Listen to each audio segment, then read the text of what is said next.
I introduce Charlotte Onslow, who's Senior Programming Officer at the International Alert, which is a UK peacebuilding organisation, but she's also enormous experience in this field of work.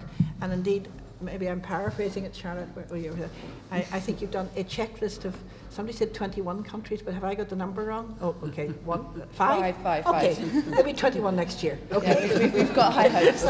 Okay, Charlotte, over to you. Thank you.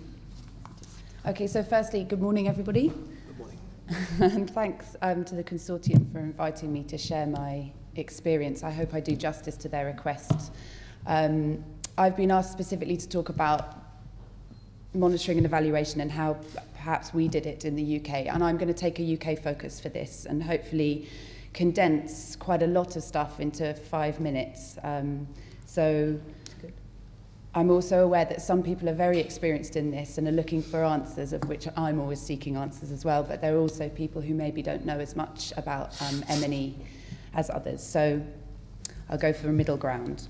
So I've called my talk Examining Progress, Different Roles for Different Stakeholders. So I'm going to look at what the government can do, particularly the UK government, and what they have done, what civil society has done and do, and what Parliament can do too. So I'm going to start by giving a quick insight into the UK National Action Plan and what it looked like 3 years ago, or 4 years ago now. In 2006, it was the second government member state of the UN to develop a national action plan on women, peace and security. And in an undiplomatic way, it wasn't very sophisticated. It had 5 focus areas, which I've listed up on the slide for you to see. It's support to the UN, so that's broadly speaking diplomatic engagement at the UN level, a bit of focus on DDR, disarmament, demobilisation and reintegration, some focus on GBV and gender justice, working with civil society, and also training and at the UK level. But our main criticism of this document was that it was extremely weak in terms of monitoring and evaluation. So for civil society and for government, nobody could tell whether they were having any impact or whether it was progressing in the right direction. So as a member of civil society, and Ines mentioned that I also form part of Gender Action for Peace and Security, which is a coalition not that dissimilar to the GBV consortium, but we focus very specifically on 1325, and we focus our efforts at the UK level. So we're essentially a watchdog. And we spent a lot of time lobbying the UK government to renew and review their plan, because they did say it was a living document, and I think that's quite a key thing, to keep these policies living and keep them alive, to make sure that you can integrate new learning from what's worked and what hasn't. So I think the UK government actually announced at the open debate this October in New York that they were going to launch a new plan, which they are. And our consortium has been working with the UK government to consult on this and what's gone in it. So the plan's divided into 3 sections. It's a national, bilateral and multilateral, which from our perspective is quite a good way of organising it. It makes it a more sophisticated document. And I'm going to quickly tell you a little bit just to give you an idea of what goes into each of the 3 sections. So from the multilateral side of implementation, they're looking to continue support to UN programming. So one example of this is a UNIFEM multi-country project focusing on engaging women in peacebuilding, and it's a participation project across several countries. Also continuing work to looking at ensuring gender perspectives get into all the Security Council mandates of peacekeeping and peacebuilding operations, and continuing to deploy military and police personnel to support operations. Okay, so for the bilateral implementation, this is the bit that we find quite interesting, and this is the thing that we're going to keep an eye on in terms of monitoring and evaluation. Actually, we learned a lot from the cross-learning in Ireland, how to engage with countries affected by conflict, and to learn from them and to make sure that we're focusing action to the actual need of that country. So the UK government has decided to focus on Pakistan, DRC, Nepal and Afghanistan. So this is quite a helpful way of seeing what activities they're doing and aligning indicators to those activities. So in Nepal, for example, the UK is a member of the task force on 1325. They support access to justice, so they support paralegal committees which allow women access to justice mechanisms for SGBV. Security, so to continue training Nepal police and the NGOs and actors involved in child and women exploitation issues, and participation. What I mean by this is that they supported the consultation process of the National Action Plan in Nepal, which was quite a valid activity and very helpful.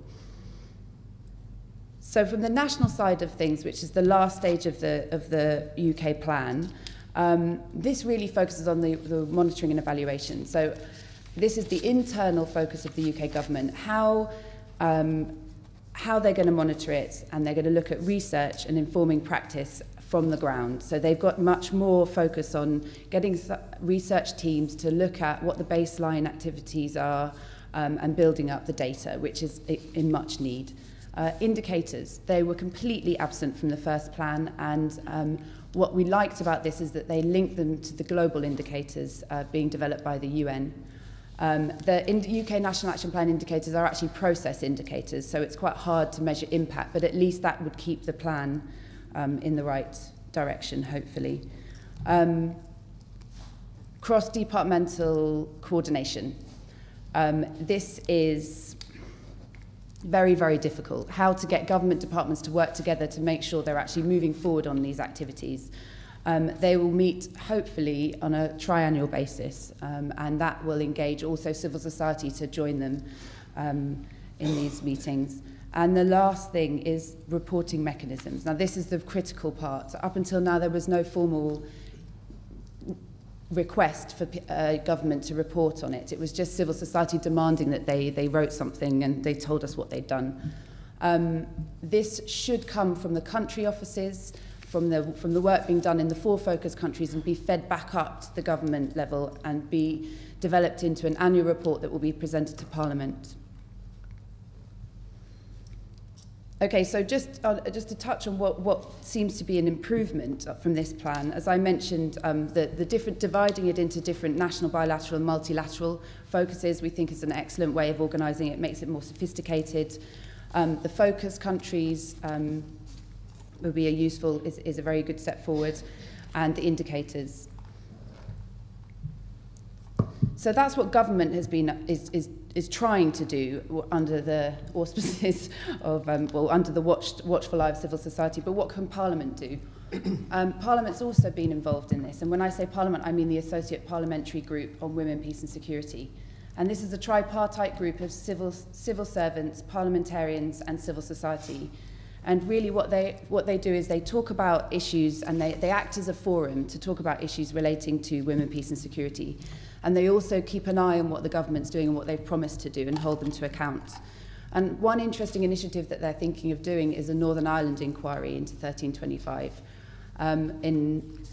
supported by GAPS and particularly NIWEP, who's the Northern Ireland European Women's Platform. And we're looking to see how can the UK government engage and build their policy on Northern Ireland and 1325. What's going on in Northern Ireland? How can we support that process, because they are very conspicuous in their absence from the National Action Plan. Finally, civil society. I mentioned GAPS, Gender Action for Peace and Security. It's a coalition, as I stated, and it's mostly peace-building organisations. It's also humanitarian organisations, human rights organisations. But our role really is to keep focusing on the UK government, and we did this by developing an evidence base. And what we did was, as Ines mentioned, a global monitoring checklist. We developed indicators, and I think they were some of the first indicators to be published on 1325.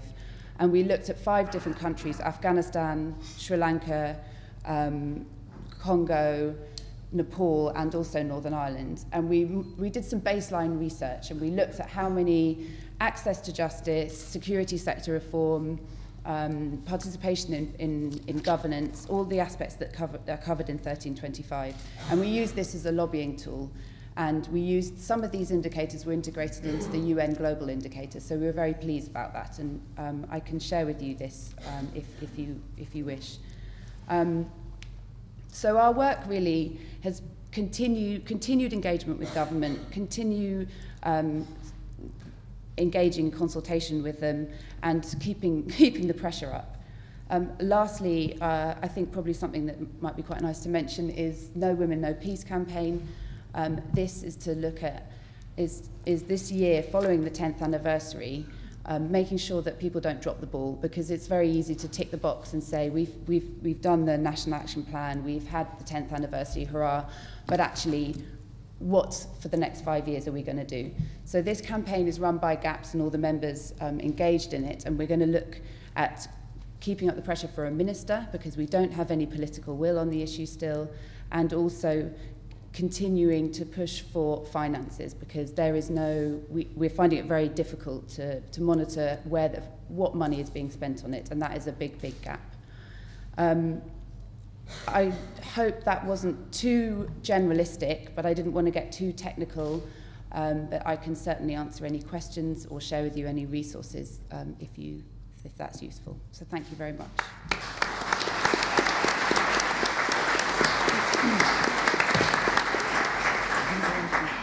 Thank you very much, Charlotte. Indeed, that's the devil is in the detail in this work in terms of getting results.